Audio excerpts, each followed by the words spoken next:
Rahman ve Rahim olan Allah'ın adıyla. Ha-Mim. Bu kitap çok güçlü olan, çok iyi bilen, günahları bağışlayan, tevbeyi kabul eden, azabı çok şiddetli olan, lütuf sahibi bulunan Allah tarafından indirilmiştir. Ondan başka ilah yoktur. Dönüş ancak O'na olacaktır. Allah'ın ayetleri hakkında ancak inkar edenler tartışır. Onların ülke ülke dolaşmaları seni aldatmasın. Onlardan önce Nuh kavmi ve ardından da birçok toplumlar elçilerini yalanlamışlardı. Bu toplumlardan her biri kendi peygamberini yakalayıp etkisiz hale getirmeye çalışmıştı. Onlar batılı hakkın yerine koymak için boşuna mücadele ettiler.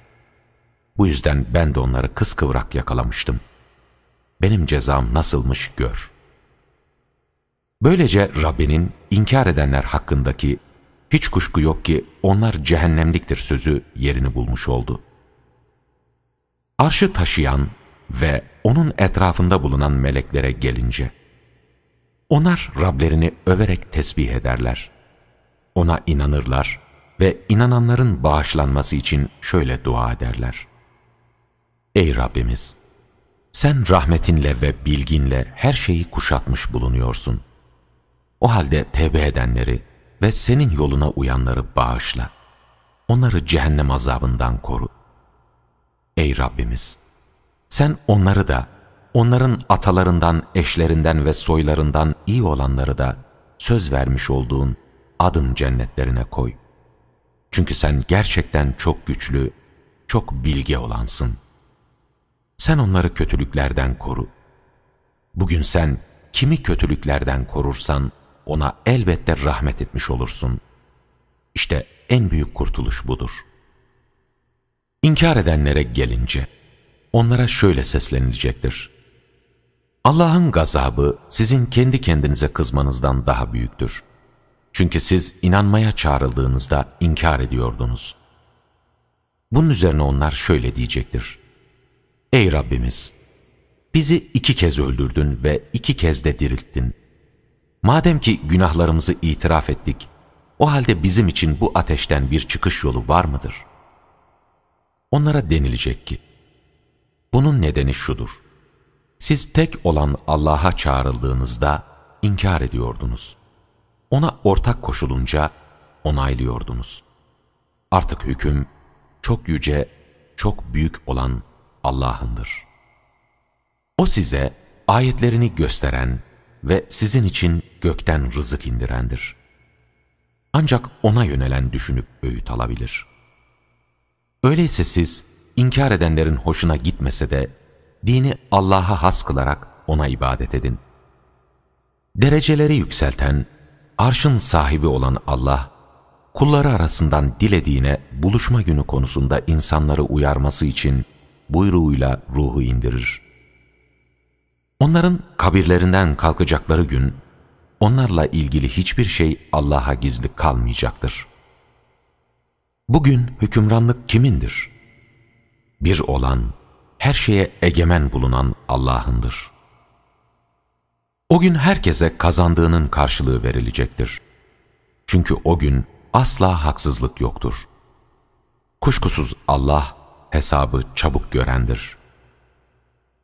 Sen onları yüreklerin ağza geleceği, insanların endişeden yutkunup duracakları yaklaşan gün konusunda uyar.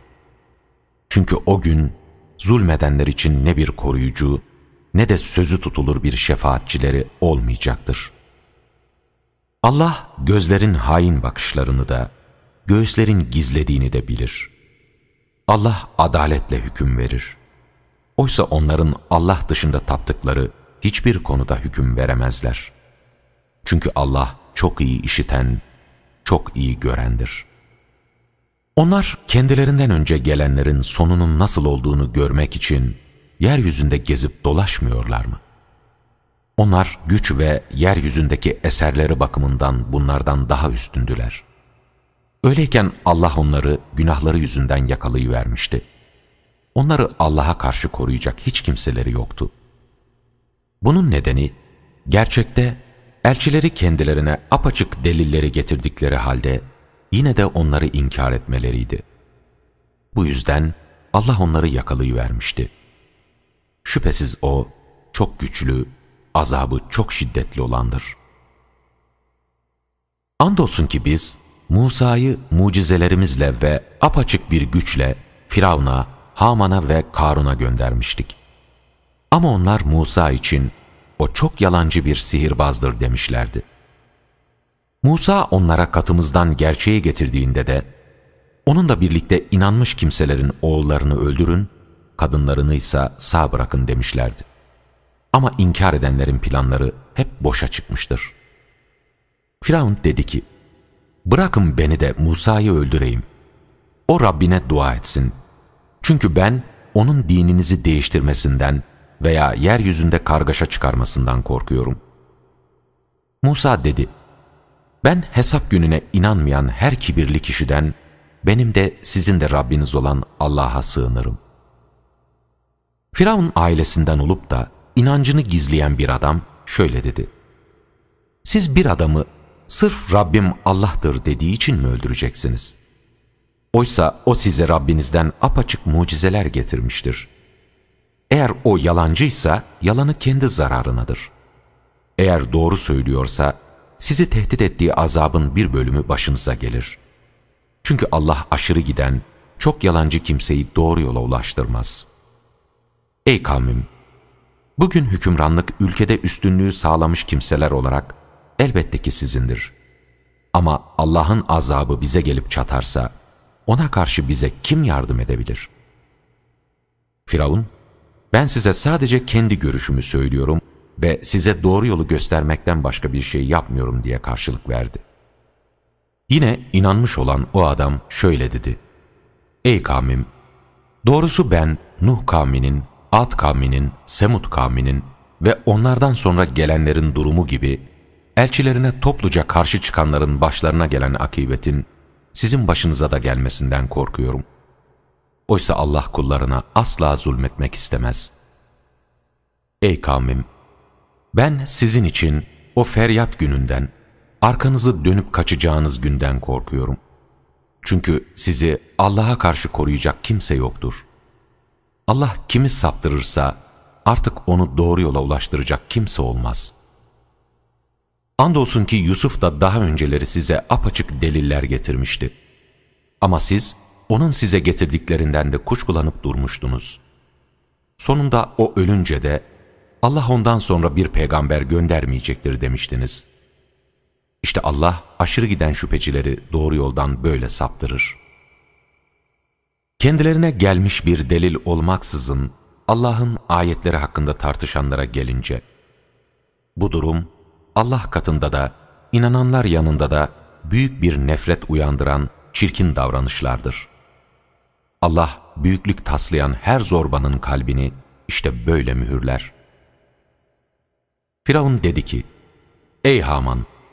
Bana yüksek bir kule yap ki Musa'nın tanrısını görebilmem için yollara, göklerin yollarına ulaşabileyim. Çünkü ben onun yalancı olduğunu düşünüyorum.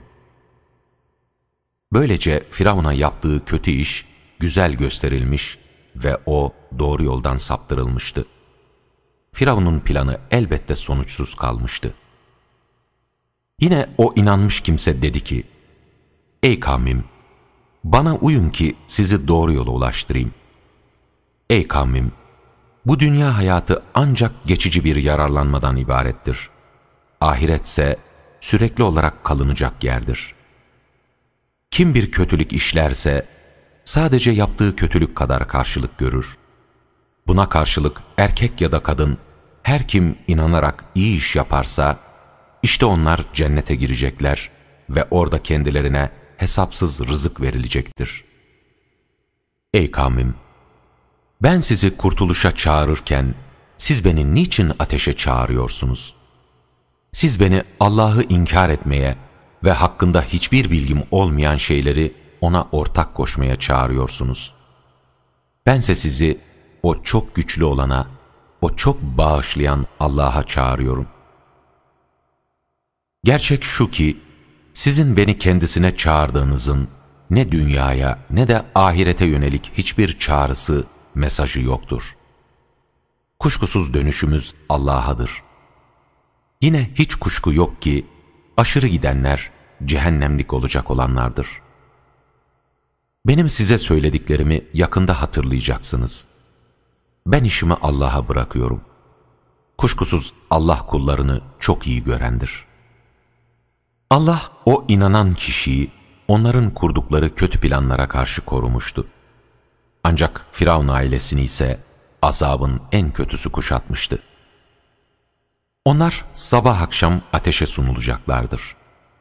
Kıyametin kopacağı gün Firavun ailesini azabın en şiddetlisine sokun denilecektir. İnkar edenler ateşin içinde birbirleriyle tartışırlarken, zayıf olanlar büyüklük taslayanlara derler ki, biz size uymuştuk. Şimdi siz şu ateşin bir kısmını üzerimizden kaldırabilir misiniz? Büyüklük taslayanlar da derler ki, biz de hepimiz ateşin içindeyiz. Çünkü Allah kullar arasında böyle hüküm vermiştir. Ateşte bulunanlar cehennem bekçilerine derler ki, Rabbinize dua edin de hiç değilse bizden bir gün azabı hafifletsin. Bekçiler, elçileriniz size açık kanıtlar getirmediler mi derler. Onlar da, evet getirmişlerdi derler. Bekçiler, öyleyse kendiniz dua edin diye cevap verirler. Oysa inkar edenlerin ahiretteki yalvarması boşunadır. Biz elçilerimize ve inananlara hem dünya hayatında hem de tanıkların tanıklık edecekleri günde elbette yardım edeceğiz. O gün zalimlere ileri sürecekleri mazeretler hiçbir yarar sağlamayacaktır. Artık lanet de kötü yurt da onların olacaktır. Andolsun ki biz Musa'ya hidayeti vermiştik. İsrailoğullarını da akıl sahipleri için bir yol gösterici ve bir uyarıcı olan o kitaba mirasçı yapmıştık. Sen sabret. Çünkü Allah'ın sözü gerçektir. Günahından dolayı bağışlanma iste. Sabah akşam Rabbini överek tesbih et. Allah'ın ayetleri üzerinde kendilerine kesin bir kanıt gelmediği halde tartışanlara gelince, onların göğüslerinde tatmin edemeyecekleri bir kibirden başka bir şey yoktur. Sen Allah'a sığın.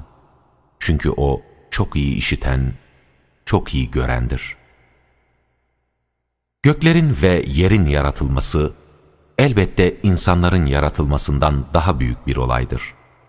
Ama insanların çoğu bilmezler. Körle gören, inanan ve iyi iş yapanlarla kötülük yapanlar bir olmaz.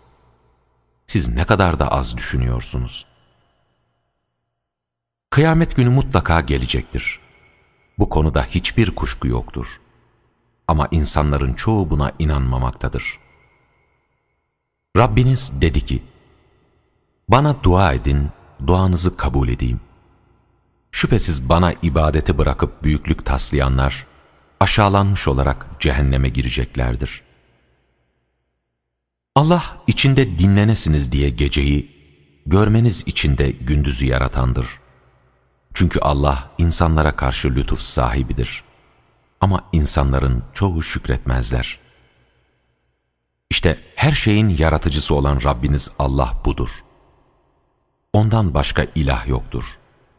Siz nasıl oluyor da döndürülüyorsunuz? İşte Allah'ın ayetlerini bilerek inkar edenler böyle çevriliyorlar.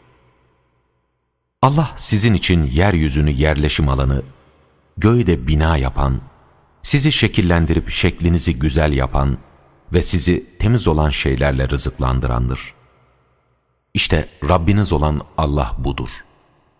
Alemlerin Rabbi olan Allah ne yücedir. O diridir. Ondan başka ilah yoktur.